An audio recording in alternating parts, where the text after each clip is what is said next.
Hi, everybody. Welcome to English Digest. Tom isn't here today. We have a special guest host. His name's Jacob. Thank you for coming, Jacob. Hi, Stephanie. Hello, everyone. It's great to be here. And we're going to be talking about some evil animals today. How sometimes these evil animals, notice there are quotation marks around evil. They're not really evil. Sometimes we just don't understand them. And so that's our title. They're just misunderstood, meaning they're not as bad as we think they are. But we're going to talk about what sorts of evil animals show up sometimes in books and movies. This is a pretty popular book that starts this particular article. Do you like J.R.R. Tolkien? Jacob, are you a fan of his writing, that British author who wrote The Hobbit and Lord of the Rings, a cycle or series? I sure am. I mean, The Hobbit, when you're a kid, that's sort of every kid reads The Hobbit growing up because it's such a great story. And, of course, recently they made the movies that were very popular, right? I did see the Hobbit movies because I had sort of a crush on one of the actors. I must confess, I hated The Hobbit. It wasn't my kind of book, but I did go see the movies because there was a really handsome actor in it. So, yeah. Pretty shallow. Okay. I know, it's terrible. We're going to go ahead and read through today's article, guys, and then we'll be back to talk about what the content is about, but also some of these vocabulary words. During J.R.R. Tolkien's fantasy epic, The Return of the King, Frodo Baggins is confronted with a monster straight from many people's nightmares, Shelob, an evil creature in the form of an enormous spider. Shelob isn't the only spider villain from movies and books. In fact, it's common to see spiders cast as wicked creatures, and they're not alone. Rats, snakes, and wolves are also frequently perceived as being inherently evil. Examples include Voldemort's snake Nagini from the Harry Potter books, as well as countless characters from myths, fairy tales, and literature. In most cases, these stereotypes have been around for a long time, and there's generally a good explanation for why they exist. Early humans quickly learned that encounters with snakes and spiders were painful and potentially fatal. Thus, humans evolved a healthy fear of both animals as a survival mechanism. We fear rats because they carry diseases, and larger predators like wolves because they threaten our livestock and us under certain circumstances. As a result, many people feel that these animals are disgusting, dangerous, and to be avoided at all costs. Of course, no animal is truly cruel or evil. Many will attack if they are surprised, or if they feel that their offspring or their territory is under threat. While these animals certainly can be dangerous, they're only doing what they need to do to survive. In fact, many are fulfilling an important role in nature. Spiders, for example, consume a number of pests that would otherwise bother humans to a much greater degree, such as flies and mosquitoes. So, instead of depicting these animals as villains, we should respect every creature and its place in the world.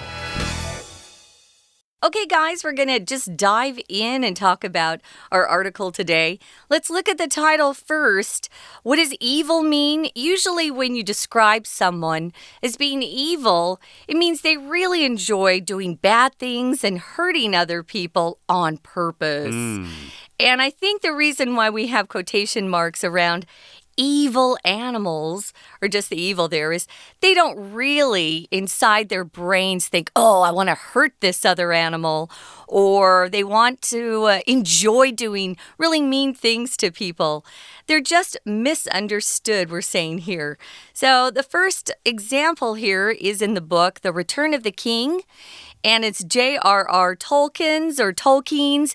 There's so many different ways to pronounce this British author's name. I listened to about 4 yesterday and thought, no one seems to know how he says his name. But anyway, the book is The Return of the King Frodo Baggins is that very short, isn't he a dwarf, Jacob? He's a hobbit. Oh, he's a hobbit, yeah. So he is a tiny person. And he's confronted with a monster straight from many people's nightmares. If you're confronted with something or by something, it means something's right directly in front of you and you have to handle it. So Frodo is confronted with something that a lot of people have nightmares about, and that's a spider. And this name of the spider, I also looked this up, Jacob. It's kind of crazy. I heard Shelob, I heard Shelob, I heard Shelob. I heard lots of different pronunciations of this particular evil creature. But since you are a fan, we're going to go with yours. Jacob used Shelob, right? I did, but that was just, it's been a while since I've seen these movies, so I kind of forget the image. Maybe I've blocked it out because it's a nightmare, right? It's creepy. You don't really want to remember it, right? No. But yeah, so it says Shelob is an evil creature, and it comes from a nightmare or maybe a bad dream, something you'd see when you have a bad dream. And it's an evil creature in the form of an enormous spider. Okay, right. So many people think spiders might be scary, but then you take a spider and you make it really big or enormous, and yes, it must be very scary. Enormous, of course, means huge, H-U-G-E, very big. Okay, so if something's enormous, it's just of great size, very big. Yeah, you can talk about things being big or maybe even a project you have at work. You could have an enormous project or you feel enormous pressure from the boss. We use enormous quite often, don't we? Or maybe someone could say, yo, I really like that actor. He's enormously popular right now. And I turn enormous into an adverb by adding that ly. So, yeah, Shelob is an evil creature. I think spiders are so creepy. So, a spider, by the way, it's just that 8-legged creature. And most spiders spin those webs that are sticky, that insects are caught into. And then, they eat them. Eat whatever they catch in their webs. So Shelob sounds really gross. He isn't the only spider villain from movies and books, though. Now, villain is a word we use, especially if we're talking about the bad guys, either in a book or a movie. And I thought of some of the superhero movies that are so popular right now. For example, in Superman movies, I know one of the villains was the Joker, and he scared me. He paints his face in a really scary way, and he is evil. That's right. Because he enjoys doing really mean, cruel things to people. So a villain usually comes up in either a movie or a book. You need the good guy and the bad guy. The bad guys are called villains. And sometimes the good guys are true heroes. They do something really courageous or brave. That's right. So when I was a kid, my favorite villain was probably, well, in the James Bond movies, right? James Bond is sort of the hero, and then he always goes against this. And villains are usually smart, right? You wouldn't find a stupid villain. You think of someone as being smart. So yeah, definitely a bad guy. Because what movie would be good if it was just all the good guys and there was no one to fight against, right? You have to have the good and the bad both, right? Yeah. So Shelob isn't the only spider villain. In fact, it says here, it's common to see spiders cast as wicked creatures, and they're not alone. If you cast something as a part, that's a verb we use when a movie is usually picking some sort of character to portray a part. So spiders are cast as wicked creatures. Maybe you've been in a play in school, and your teacher cast you to play the lead part. The most important part. So here, these spiders are often cast as wicked creatures. Now, wicked and evil are very similar words, so you could use wicked to describe someone who enjoys doing cruel or mean things to people as well. Wicked. What other sorts of animals are often cast as villains or wicked creatures? Well, we've got a good list here. Rats. I hate rats. Now, mice are different. They're kind of cute. But rats are bigger. And if you corner them, if you chase after them and you go towards a corner, they will turn around and start chasing you. It's like they don't understand you're bigger than them. Right. They've got very sharp teeth. Yep. We had a lot of rats in New York City I was when I lived say, there. I heard that in New York now, the rats are getting so big that New York City street cats won't even go near the rats because they're like, you're too big. I can't fight you anymore, so I'm going to leave you alone. It's seriously, they're as big as cats. If you let them keep eating, they just get bigger and bigger. Yep. They're very scary. What about snakes? Are you afraid of snakes? Yeah, I don't like snakes. They say that most snakes are very peaceful, right? But again, we have this idea of snakes being evil just from movies and things. But usually snakes they don't want you to bother them. They just want to do their thing and, leave me alone. Right. But then you get close to them and maybe they will hiss at you or kind of want to attack you. Well, my family used to go hiking when I was growing up in the mountains. And I grew up in the desert. And we frequently would come across rattlesnakes. Okay. My dad would always bring his gun with him. And we had to shoot one. I remember one time. It's scary. They raise up and they rattle, that little rattle on their tail.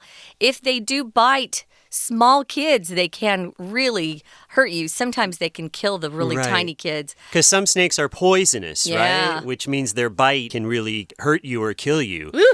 So it says here, these kinds of animals like rats, snakes, and wolves, they're frequently perceived as being inherently evil. Inherently just means that's part of their basic nature. They didn't train to become evil. It's just they were born that way. Some people are inherently honest. They just always do the right thing and they don't lie. They tell the truth. They're inherently honest. Well, sometimes these particular animals are just always seen or people see them. They view them as being evil. Examples include Voldemort's snake, Nagini from the Harry Potter books. Voldemort is the bad guy. That's right. The one who shall not be named, if you like Harry Potter. And there are also countless characters from myths, fairy tales, and literature. So we're going to keep talking about this, guys, but right now we're going to take a quick break, listen to our Chinese teacher, and then we'll be back to talk more about evil animals who are just misunderstood. 大家好，我是 Patrick 老师。今天 Unit4 这个单元透过人类对某些动物负面刻板印象的讨论，带领我们熟悉综合测验或称为克漏字测验的题型。老师想先请问大家，对蜘蛛的印象如何？可能有的人想到蜘蛛人，有些人则会因为他们的外形而感到害怕。在这里，老师想先说出结论，不论我们对其他生物有何感受，都应该理解，这是站在人类本位的思考。我们可以多多试着去理解这些动物的习性反应是否因为出于生存的必要。如同文末所说 We should respect every creature and their place in the world. 第一段主要告诉读者，文学创作影响了我们对许多生物的看法、感受。很多人不喜欢老鼠、蛇、狼，或多或少都跟电影、小说里的情节有关系。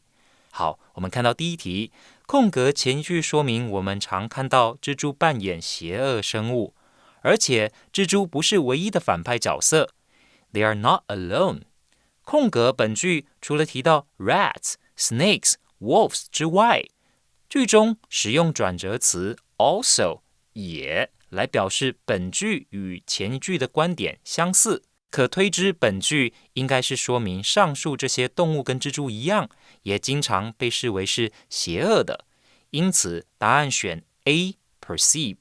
另外 perceive 后面也很常接上不定词当补语，比方说 Apple is perceived to be the most valuable brand. Apple 是大家眼中最有价值的品牌。We're going to take a quick break. Stay tuned. We'll be right back.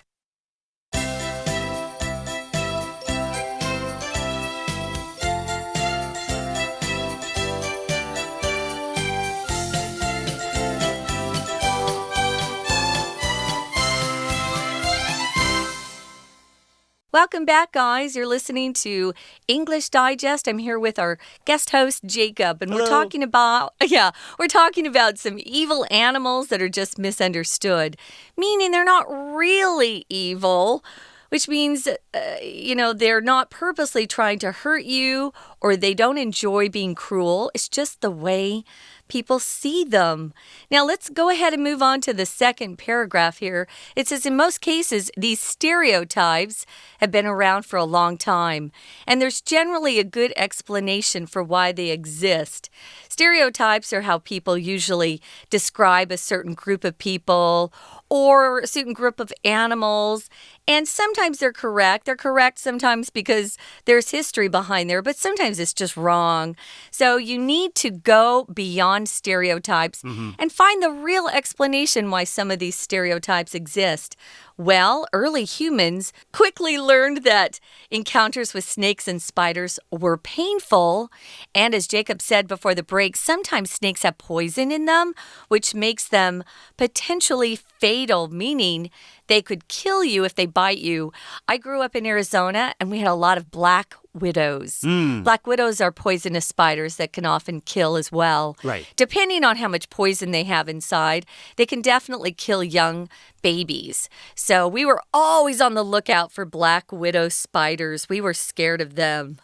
Those sound scarier than in Taiwan, we sometimes get those brown spiders with the really long legs. Yeah, they just look bad. Yeah, but they're not dangerous, right? They might scare you, but they don't mean any harm usually. They're not fatal, right? Now, fatal means that you could possibly die if a black widow bites you or something like that. You could. But if one of those the worst the brown spider will do might scare you pretty bad. And that's bad too, I know. Yeah. No one likes to be scared. Okay, so let's continue. Thus, humans evolved a healthy fear of both animals as a survival mechanism. Okay, right. So sometimes it's good to be scared of something. If something has the chance to hurt you, then maybe your reaction to it might be right. Like, okay, I'm going to get out of here, or I want to quickly leave this place because I don't want to get hurt. This is what a survival mechanism is. It's when maybe even without thinking, your body kind of takes over and says, okay, this is dangerous. We're going to leave now, and you just go. It's sort of a reaction to something maybe dangerous or scary or something. That's a survival mechanism. And we fear rats because they carry diseases. They're very dirty creatures. Long ago, maybe like the 1400s, 1500s, London had a lot of really dirty rats who were carrying a disease. And it ended up killing a lot of people. So there's a reason why people still fear rats today. And there are larger predators like wolves because they threaten our livestock. So we get used to being afraid of some of these animals because of our experience in the past with them. A predator, guys, is an animal that lives by hunting and killing other animals, and he preys on those animals. So an example of a predator might be a bear, a wolf, a tiger.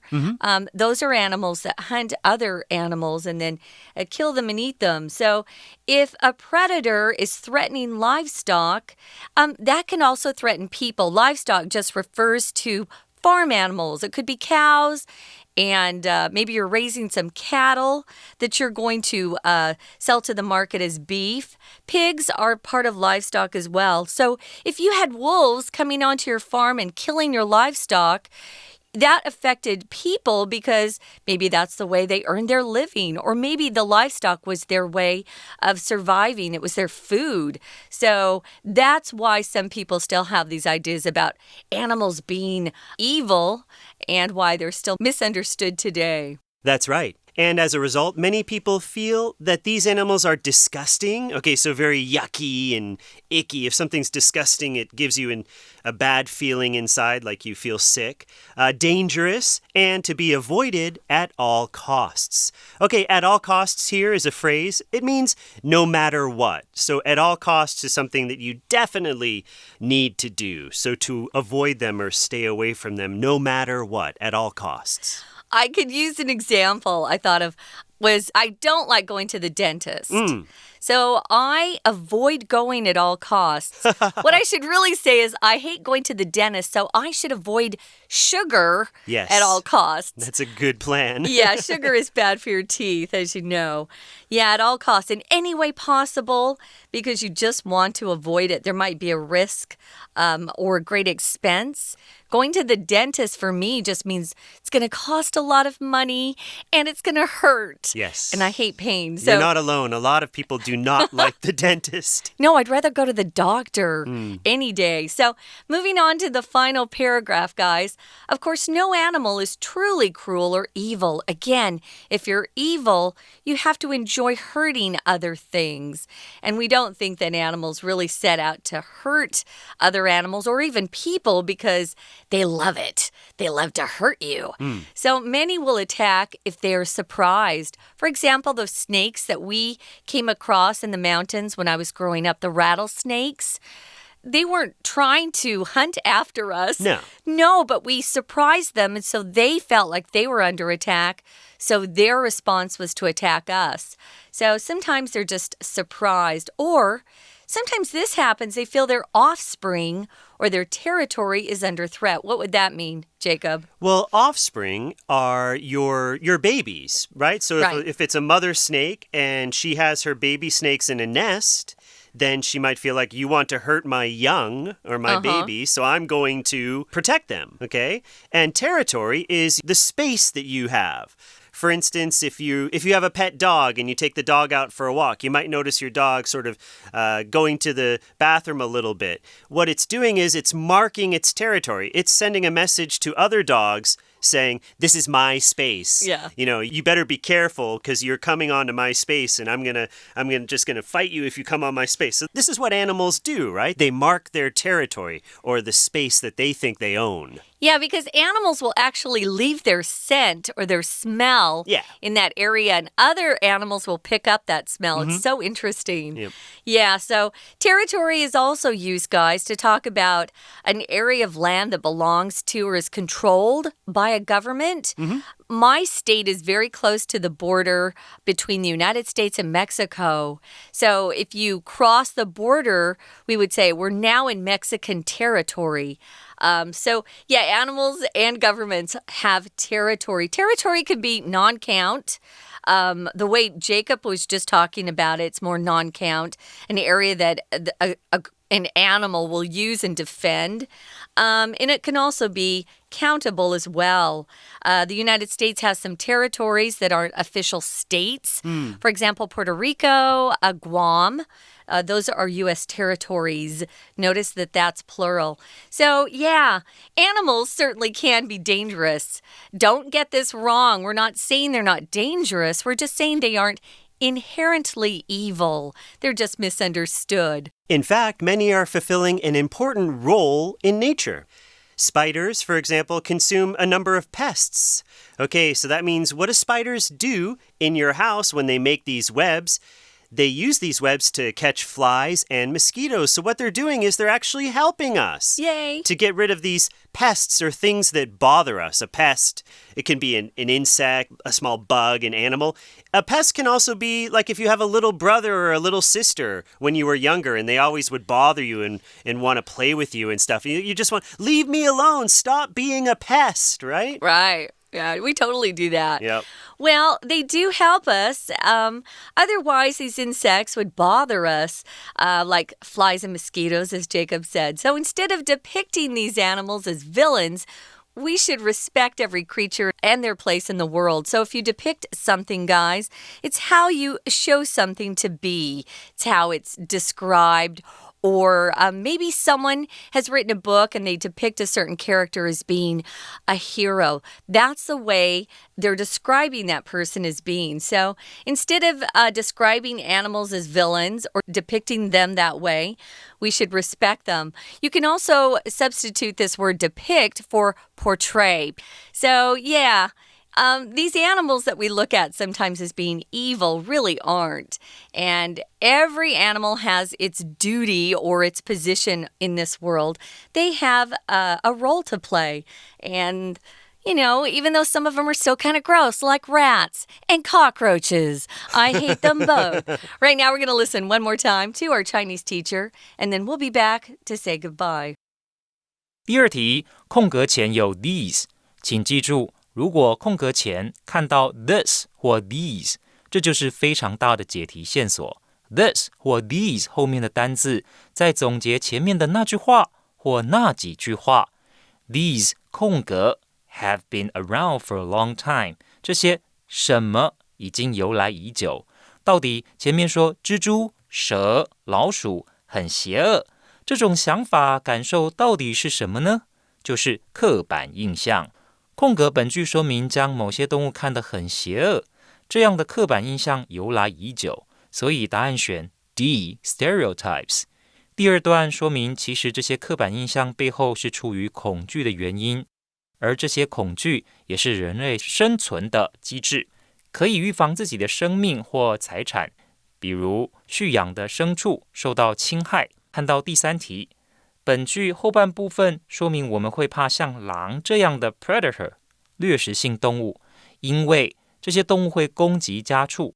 更提到 as 我们指人类，可以推知这些大型动物不仅会攻击家畜，在某些情况也会对人造成威胁，所以答案选 C under certain circumstances。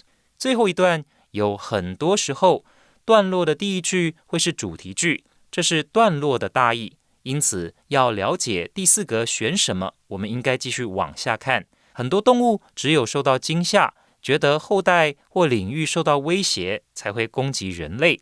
While these animals certainly can be dangerous, they're only doing what they need to do to survive. 尽管这些动物有其危险性，它们也只是为了生存必要而做该做的事。因此，可推知本句应是说明没有动物是真正残忍或邪恶的，所以答案应该选常用于搭配名词的否定词 A no， 选项 B not 常用于动词的否定，选项 C none 为代名词，选项 D neither 表示两者皆非，与文意不合。接着我们继续往下看，事实上很多生物在自然界扮演着重要的角色。以蜘蛛为例，它们会吃害虫。Pests 后面有 that 引导的关系子句，进一步说明这些虫，说明要不是蜘蛛吃了它们，它们会对人类造成更大的困扰。答案选 B otherwise 若非如此。好的，老师想要进一步的跟大家说明 otherwise 这个字的用法。我们可以把 otherwise 理解成在不同的情况下，在和前面所说的句子不同的情况之下。我们举个例子， But for the teacher's presence during the test, some students would otherwise have cheated. 这句话什么意思呢？大家都知道，在学校里面考试的时候，多数情况都有老师监考，而有些同学不守规矩，要不是老师在监考，他们应该会作弊，所以我们才会说 But for the teacher's presence during the test, some students would otherwise have cheated. 要不是有老师在场监考，有些学生就会作弊了。就是没有老师监考的话，我们用 otherwise。 好，我们今天的讲解就到此结束，拜拜。That's all the time we have for today's lesson, guys. We're sure glad you joined us, and we hope you'll come back next time for English Digest. I'm Stephanie. I'm Jacob. Bye. Bye-bye.